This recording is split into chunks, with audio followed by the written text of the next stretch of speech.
इन बूढ़े शिकारियों को जंगल में जानवरों का शिकार करना पसंद है, लेकिन इनकी लाइफ में एक बड़ा ट्विस्ट तब आता है जब उनके शहर का सबसे बड़ा गैंगस्टर इन सब पे हमला कर देता है। तो आखिर इस गैंगस्टर ने इन लोगों पे हमला क्यों कर दिया और क्या ये बूढ़े अपने आप को उसके हमले से बचा भी पाएंगे या नहीं, इसी किस्से को बताएगी हमारी आज की कहानी, जिसका नाम है द राइफल क्लब। लेकिन कहानी में आगे बढ़ने से पहले अगर आप चैनल पे नए हैं और चैनल की ये वीडियो आपको पसंद आती है तो सब्सक्राइब करना बिल्कुल ना भूलें। लेकिन आप चैनल की पहली भी वीडियोस देख चुके हैं फिर भी आपने चैनल सब्सक्राइब नहीं किया तो आपसे रिक्वेस्ट है गाइस कि आज चैनल सब्सक्राइब करना तो बनता ही है। तो कहानी की शुरुआत होती है दयानंद नाम के इस गन डीलर से। पूरे केरला में दयानंद को सारे बहुत अच्छी तरह से जानते हैं। गैर कानूनी बंदूकों का धंधा करने के साथ साथ दयानंद की जान पहचान पूरे अंडरवर्ल्ड और आसपास के सारे छोटे बड़े गुंडों में है। इसीलिए शहर का हर आदमी दयानंद और उसके आदमियों के नाम से ही कांपता है। लेकिन आज का दिन खून खराबे का दिन नहीं है, बल्कि आज तो दयानंद के घर पे जश्न का माहौल है। अपने बड़े बेटे बिच्छू के जन्मदिन के मौके पे आज दयानंद ने अपने घर पे एक आलीशान पार्टी रखी है। शहर का हर बड़ा आदमी इस पार्टी में आया है, जिनके मनोरंजन के लिए दयानंद ने खास इंतजाम कर रखे हैं। अली अपने डांस ग्रुप के साथ खास तौर पे इस पार्टी में परफॉर्म करने आया है। तो पार्टी शुरू होती है और धीरे धीरे चारों तरफ माहौल जमने लगता है। अली और उसके डांस ग्रुप की परफॉर्मेंस सारे मेहमानों को बहुत ज्यादा पसंद आई है। सब लोग जोर जोर से तालियां बजा के उनकी हौसला अफजाई करते हैं। लेकिन इसी डांस परफॉर्मेंस के दौरान दयानंद के बेटे बिच्छू की नजर अली की डांस पार्टनर नादिया पे पड़ जाती है। परफॉर्मेंस खत्म होने के बाद नशे में धुत बिच्छू सीधा नादिया के कमरे में जा पहुंचता है। नादिया से बदतमीजी करते हुए बिच्छू जैसे ही उसे किस करने की कोशिश करता है वैसे ही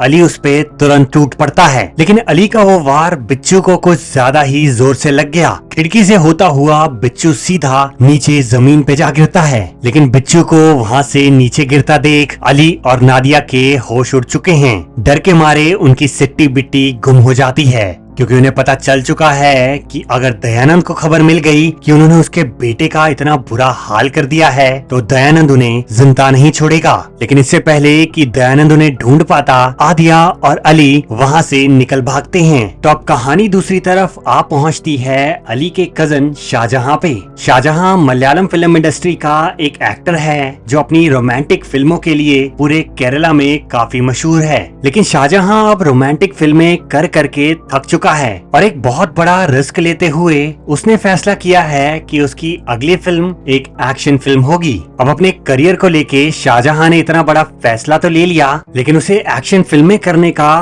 कोई एक्सपीरियंस नहीं। इसलिए वो फैसला करता है कि वो इस अगली फिल्म के लिए जी जान लगा के तैयारी करेगा। इस एक्शन फिल्म में शाहजहां का रोल एक हंटर का है और एक शिकारी की एक्टिंग उसे शिकारियों से बेहतर कौन सिखा सकता है। इसी सिलसिले में शाहजहां और उसकी टीम फैसला करते हैं कि वो लोग वायनाड में मौजूद राइफल क्लब में जाके अपनी अगली फिल्म की तैयारी शुरू करेंगे। आज से काफी सालों पहले अंग्रेजों के समय में ये राइफल क्लब वहाँ के लोकल शिकारियों द्वारा शुरू किया गया था और तभी से लेके आज तक उन शिकारियों के परिवार वालों ने उनकी इस परंपरा को संभालते हुए इस राइफल क्लब को जिंदा रखा। फिलहाल क्लब को शुरू करने वाले शुरुआती 3 लोगों में से केवल लोनापन ही जिंदा बचे हैं और इस समय लोनापन सेक्रेटरी आवरण के साथ मिलके इस क्लब की देखरेख करते हैं। अब इतने सालों से एक साथ शिकार करने के कारण क्लब के सारे मेंबर्स में परिवार जैसा प्यार है। सब लोग एक दूसरे को काफी अच्छी तरह से समझते हैं और हर सुख दुख में एक दूसरे के साथ हमेशा खड़े रहते हैं।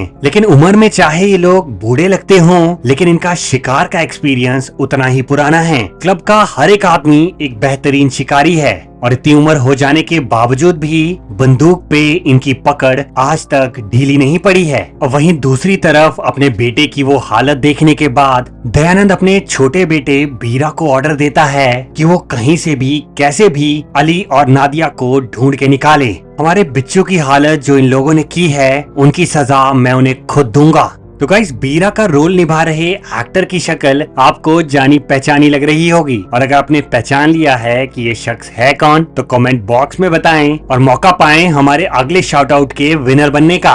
तो अब कहानी में शाहजहां राइफल क्लब आ पहुंचा है। राइफल क्लब के सेक्रेटरी अवरन अपने बाकी परिवार वालों और मेंबर्स के साथ मिलके शाहजहां का खूब अच्छी तरह स्वागत करता है। डिनर टेबल पे अवरन शाहजहां को बताता है कि आज रात खाना खाने के बाद मैं आप लोगों को शिकार पे ले चलूंगा। आज आपका पहला दिन है, इसलिए आप मुझे शिकार करते देखिए और सीखिए कि ये चीजें आखिर की कैसे जाती हैं। और अगर हमारी किस्मत अच्छी हुई तो कोई न कोई जंगली सुअर तो हमें आज मिल ही जाएगा। लेकिन डिनर खत्म करने के बाद शाहजहां जैसे ही शिकार पे निकलने वाला होता है, उसी समय अपने कजन शाहजहां को ढूंढता ढूंढता अली नादिया के साथ राइफल क्लब पहुंच जाता है। अली की कहानी सुनने के बाद शाहजहां भी डर जाता है। वो अली को कहता है कि तुम्हें आइडिया नहीं है कि दयानंद कितना बड़ा गैंगस्टर है। तुमने गलत जगह पंगा ले लिया है और मुझे समझ नहीं आ रहा कि मैं तुम्हें कैसे बचाऊंगा। लेकिन इतने में अवरन वहां पहुंच के उन दोनों को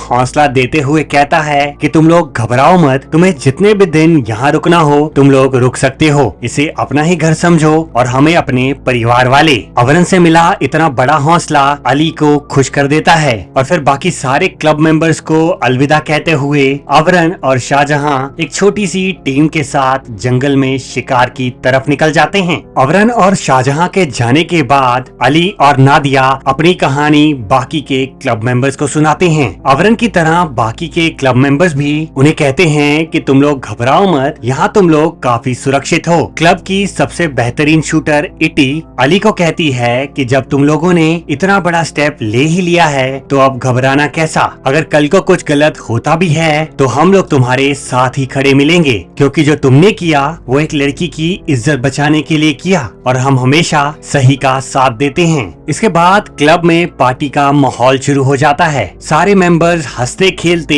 एक दूसरे के साथ पार्टी करने लग जाते हैं। लेकिन इसी बीच अली और नादिया को ढूंढता ढूंढता दयानंद का छोटा बेटा भीरा क्लब में आ पहुंचता है। क्लब में एक अनजान शख्स को घुसते देख इटी उससे पूछताछ करने लगती है, लेकिन इटी से बहुत ही बदतमीजी से बात करते हुए भीरा उसे धमकाने लग जाता है, जो बात इटी को बिल्कुल पसंद नहीं आती और वो अपनी बंदूक निकाल के बीरा पे तान देती है। इटी का रवैया देख के बीरा समझ जाता है कि अली और नादिया इसी क्लब के अंदर हैं। लेकिन फिलहाल इटी के सामने वो कोई होशियारी नहीं दिखा सकता, इसलिए चुपचाप वहाँ से निकल के वो फोन पे दयानंद को सारी बात बताता है। हॉस्पिटल में बैठा दयानंद बीरा को कहता है कि वो फिलहाल कोई गलत स्टेप ना ले। दयानंद कहता है कि तुम थोड़ा इंतजार करो, तब तक मैं वहाँ पहुँच जाऊंगा और फिर हम चुन चुन के उन कमीनों को एक एक करके मार देंगे। लेकिन इसी बीच पीछे से बीरा को एक आवाज सुनाई देती है, जिसमें उसे पता चलता है कि हॉस्पिटल में उसके बड़े भाई बिच्छू की मौत हो गई है।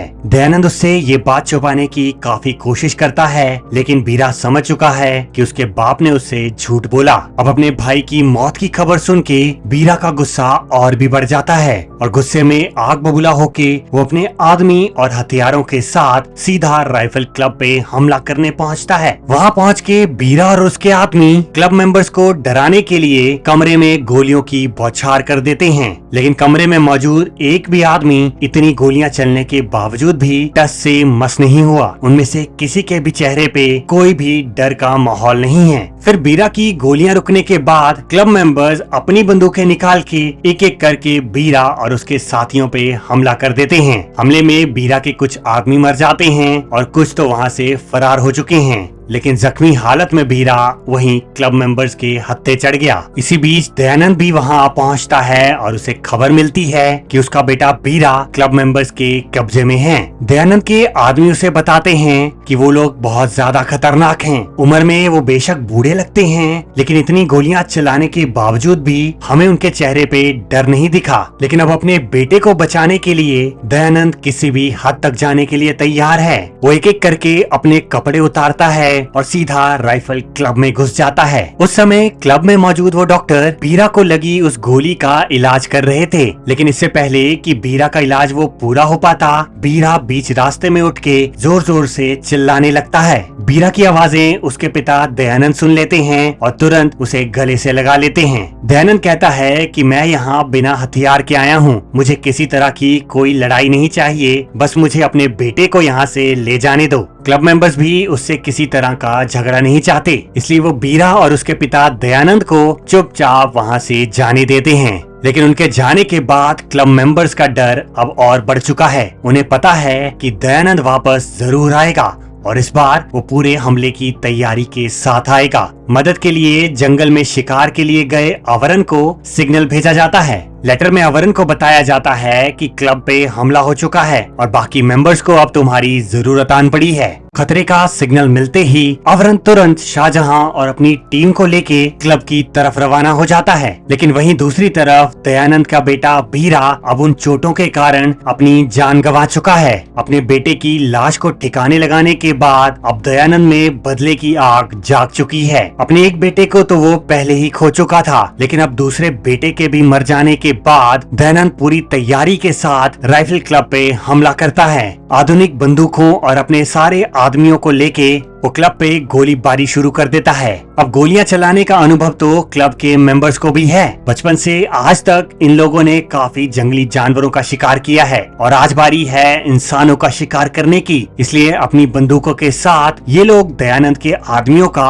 काफी बहादुरी से सामना करते हैं। लेकिन कुछ समय बाद दयानंद के आदमियों की वो लेटेस्ट बंदूकें इन लोगों पे भारी पड़ने लगी हैं और एक एक करके क्लब के कई मेंबर्स मारे जाते हैं। सब लोगों को अपनी अपनी चिंता सताने लगी है और इसी मौके पे अवरन शाहजहां के साथ वहां उन्हें बचाने आ पहुंचता है। अवरन के आने के बाद पूरे क्लब मेंबर्स को एक हौसला मिलता है और अब ये सब लोग दयानंद के आदमियों पे भारी पड़ चुके हैं। अब काफी समय तक लड़ने के बाद क्लब मेंबर्स की गोलियां खत्म होने लगी हैं। इसलिए अवरन डिसाइड करता है कि अब हम लोग ज्यादा गोलियां वेस्ट नहीं करेंगे। उसके हर एक आदमी को बहुत ही चालाकी और समझदारी से मार के हम आज इन लोगों का कम गोलियों में ही सफाया कर देंगे। इसके बाद जंगली जानवरों की तरह इन सारे शिकारियों ने एक एक करके दयानंद के सारे आदमियों को ठिकाने लगा दिया और फिर लास्ट में बड़ी ही चालाकी के साथ ये लोग दयानंद को उसी कमरे में घेर लेते हैं। अपनी आंखों के सामने इतनी सारी बंदूकें तनी देख दयानंद घबरा जाता है। अपने आप को इतने सारे शिकारियों के बीच वो एक जंगली सुअर की तरह महसूस कर रहा है जो अब कुछ ही देर में मौत के घाट उतरने वाला है। और फिर सब के सब एक साथ गोलियां चला के दयानंद के शरीर को छन्नी कर देते हैं और हमारा ये गैंगस्टर दयानंद बूढ़े शिकारियों के हाथों मारा जाता है। इसी के साथ राइफल क्लब की ये कहानी यहीं खत्म होती है। कहानी अगर पसंद आई हो तो वीडियो लाइक कर दें और चैनल की बाकी वीडियोस को एंजॉय करने के लिए चैनल सब्सक्राइब करना बिल्कुल ना भूलें।